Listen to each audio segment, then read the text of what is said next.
Hello বন্ধুরা, আজকে আমি তোমাদের সাথে যে ভিডিওটি শেয়ার করছি, তোমরা আমার থাম্বনেল বা টাইটেল থেকে নিশ্চয়ই বুঝতে পারছো আমি কী নিয়ে ভিডিওটি করছি।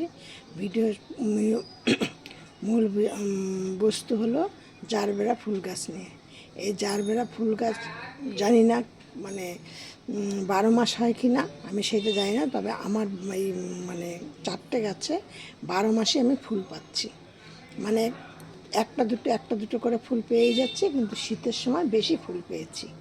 এবার দেখো আমি এই জারবেরা ফুল গাছগুলোকে কীভাবে পরিচর্যা করছি, কেমন মিডিয়াতে বসিয়েছিলাম বা কি এখন আমি এই জারবেরা গাছগুলোকে কি করব, আমি সব তোমাদের সাথে শেয়ার করছি। আমি চম্পা তোমাদের সাথে ভিডিওটি শেয়ার করছি। আমি চম্পাস ব্লগ থেকে ভিডিওটি করছি। আমার এই ভিডিওটি তোমরা প্রথম থেকে শেষ পর্যন্ত দেখলে তোমরা বুঝতে পারবে আমি এই গাছগুলোর জন্য কী করছি। এইখানে আমার গাছ আছে, 4টে গাছ আছে। দেখো 4টে গাছের মধ্যে এইটার কালারটা তোমরা দেখলেই বুঝতে পারছো। এইটা কিন্তু গাছটা এরকমই ঝাড় হচ্ছে, এর থেকে আর মানে এই যে ফুলের যে শীষটা বেরোয়, এইটাও কিন্তু এইটুকুনি শীষটা বেরোয়। আর এইটা কিন্তু এই যে দেখেছো, এই যে এবার আমি তোমাদেরকে বলছি এইগুলো আমার এই গাছগুলোর বয়স এই আমি মানে জানুয়ারি মাসে না, ডিসেম্বর মাসে আমি এই গাছগুলোকে এনে বসিয়েছিলাম। একটা করে গাছ এনে বসিয়েছিলাম। আমি এই গাছগুলোতে প্রচুর পরিমাণে ফুল পেয়েছি এবং দেখো একটা করে গাছের থেকে আমার এখন কতগুলো করে গাছ হয়েছে। এই যে দেখো এইখানে প্রত্যেকটা গাছের ডগায় কিন্তু এই যে তোমরা দেখলে বুঝতে পারছো কি না, আবার কুড়ি আসছে।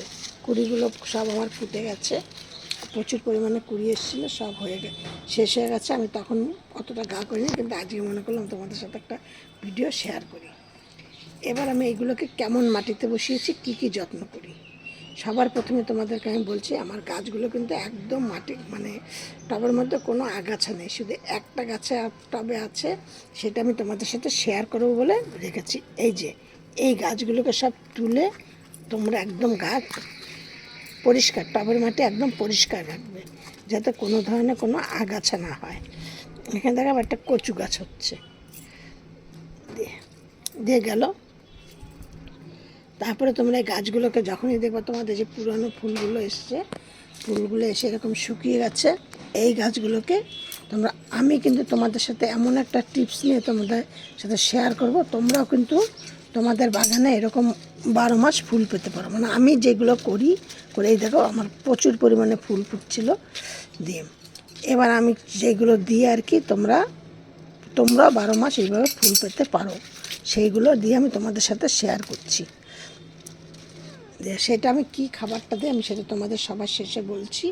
আমি আজ ভিডিওটি একদম বড় করব না। এবার তোমাদেরকে বলছি যে আমি কিন্তু আর কয়েকদিনের মধ্যে এই গাছগুলোকে দেখো আমি তোমাদের সাথে একটা শেয়ার করছি। দেখো এই দেখো এইখানে আমি একটা গাছ এনে লাগিয়েছিলাম, কিন্তু আমার এখন এখানে গাছ হয়েছে 1, 2, 3, 4, 5টা। এই 5টা গাছ কিন্তু আমি তুলে আলাদা আলাদা করে বসাবো। এবার আমি যেইগুলোই করি তোমরা এইগুলো কিন্তু কোনো মিল থেকেও পাও বা কোনো তোমরা অনলাইনেও কিনতে পারো বা কোনো চাষির বাড়ির থেকেও নিয়ে আসতে পারো, আনতে পারো, কিনে আনতে পারো। এই যে এইখানে দেখো আমার একটা গাছ ছিল, এইটা ফুলটা কিন্তু পুরো সাদা রঙের হবে।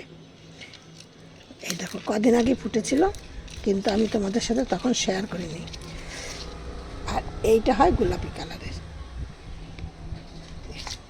এই গাছটার গোড়া অন্তত 8-10টা গাছ হয়েছে। আমি কিন্তু এই গাছগুলোকে সব তুলে আলাদা আলাদা জায়গায় বসাবো। এবার আমি বলছি তোমাদের কেমন মিডিয়াতে এগুলো বসাবে। ধানের কুড়ো চেনো, মানে ধান যখন মিলে গিয়ে ভাঙানোর পরে যে কুড়োগুলো বেরোয়, সেই কুড়ো নেবে কিছুটা, অথবা ধানের চিটে হয় সেই ধানের চিটেও নিতে পারো।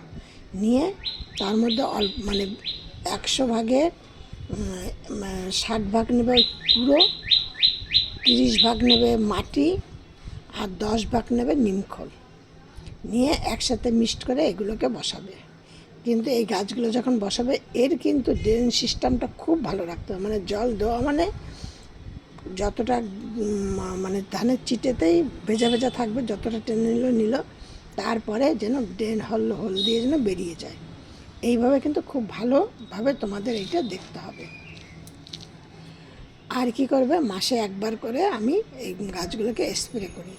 স্প্রে করার একটা কারণ হলো এই গাছের পাতাগুলো এরকম নিচের দিকে এরকম ঢলা ঢলা, মানে নিচের দিকে পাতাগুলো এরকমভাবে থাকে। অন্য অন্য গাছের পাতা যেমন, গাছগুলো যেমন বড় হয়ে ওপরের দিকে পাতাগুলো ওঠে, এগুলো কিন্তু এরকম। এই জন্য কী হয়, এই সব জায়গায় তোমাদের এই মাটি ঠিকঠাক করতে পারে না, সেই জন্য এতে ফাঙ্গাস সৃষ্টি হয়। এই যে এই পাতাটা দেখো, যখন এই যে একটু দেখেছো কেমন হয়েছে, পাতাটাকে সাথে সাথে কেটে ফেলে দেবে। আর কোনো রকম যেন কোনো পুরনো পাতা রাখবে না। আর ফুল যে হবে, ফুল হওয়ার পরে সেই ডাঁটিটাকে সাথে সাথে কেটে দেবে, দিয়ে নে একবার করে। আমি মাসে একবার করে আমি স্প্রে করি। সেই স্প্রেটা আমি কী দিয়ে করি, আমি তো সব গাছে একই ধরনের স্প্রে করি, সেটা তোমরা এর আগেও জেনে গেছো। এই কালারটাও কি সুন্দর দেখো, বা এই কালারটাও কি সুন্দর। এবার তোমরা সেটা জেনে গেছো আমি কী দিয়েই করি। আমার এই একটাই ওষুধ, আমি একদম রাসায়নিক সার পছন্দ করি না, জৈব সার দিয়ে সব কিছু করি। কেন, জৈব সার দিয়ে করলে কী হয়, গাছ মরে যাওয়ার চান্স খুব কম থাকে দিয়ে, সেই জন্য আমি জৈব সার দিয়ে সব কিছু করি। এবার আমি এইটাকে আমি ওই একই পদ্ধতি, নিম পাতা, একটু অ্যালোভেরা জেল নিয়ে, একটু হলুদ নিয়ে আমি সেটা দিয়ে ভালো করে মিশিয়ে নিয়ে সেটা দিয়ে আমি স্প্রে করি দিয়ে। আর গাছের গোড়া আমি কি খাদ্য খাবার দিই, গাছের গোড়ার খাদ্য খাবার দিই। ওই তোমাদের একটা কথা বললাম যে গাছের গোড়ার কিন্তু মানে একদম মানে শোয়া শোয়া পাতাগুলোকে কিন্তু কেটে ফেলে দেবে, যাতে একটুখানি গাছের গোড়া রোদ পায়। রোদ না পেলে কিন্তু ফাঙ্গাস সৃষ্টি হবে, ফাঙ্গাস সৃষ্টি হলে কিন্তু গাছ মারা যাবে। এই জন্য তোমাদের কি করতে হবে, একদমই মানে ওই গোড়ার পাতাগুলোকে একটু কেটে দিয়ে, যাতে গাছের গোড়া যেন রোদ পায়। এবার বলছি আমি এবার এইগুলোকে কি খাবার দিই। আমি শুধু মাসে একবারই খাবার দিই। সেই খাবারটা হলো দিচ্ছি তোমাদের যত রকমের সবজি আছে, সেই সবজিটাকে ভিজিয়ে রাখি, মানে সবজি কাটার পরে যে খোলাগুলো হয় সেইগুলো আমি ভিজিয়ে রাখি, রেখে সেইটাকে আমি মাসে একবার করে আমি ওইটাকে ওই খাবারটাকে দিয়ে দিচ্ছি। আর কি করি, মাসে একবার করে এই যে 6 ইঞ্চি টবের জন্য আমি হাফ চামচ নিমখোল নেই, হাফ চামচ কফি পাউডার নেই, হাফ চামচ নেই ওই তোমাদের কলার খোসা ডাস্ট করা নেই, নিয়ে আমি ওইটাকে একসাথে মিশিয়ে আমি গাছের গোড়ায় দিই, এই দিই। এবার এই গাছ কিন্তু খুব রোদ পছন্দ করে, মানে রোদ খুব পছন্দ করে বলতে মানে কি, তোমাদের একদম সে এখন যে জুন মাসের মানে মার্চ মাস আজকে শেষ, জুন মাসের যে রোদটা, সেই রোদটা হলো মানে একদম তীক্ষ্ণ গরম। সেই জন্য কি করতে হবে, মানে গাছের ওপরে একটা কিছু টানিয়ে দিতে হবে। আমি যেমন আমার গাছ যেমন সেটের নিচে আছে, যেই জায়গায় মোটামুটি 5-6 ঘন্টা রোদ পাই, আমি সেরকম জায়গায় রাখি। তোমরা ওরকম জায়গায় রাখবে, দেখবে তোমাদের গাছগুলো খুব সুন্দর সতেজ হবে। আর গাছ যত সতেজ থাকবে, ফুল তত ভালো হবে, যত রোগমুক্ত থাকবে তত ভালো হবে। এই ছিল আমার আজ ভিডিওটি দেখে তোমাদের ভালো লাগলে একটা লাইক, কমেন্ট, শেয়ার করো। আর নতুন বন্ধুদের বলছি, ভিডিওটি দেখে একটি সাবস্ক্রাইব করে পাশের বেলটি বাজিয়ে রেখে দিও।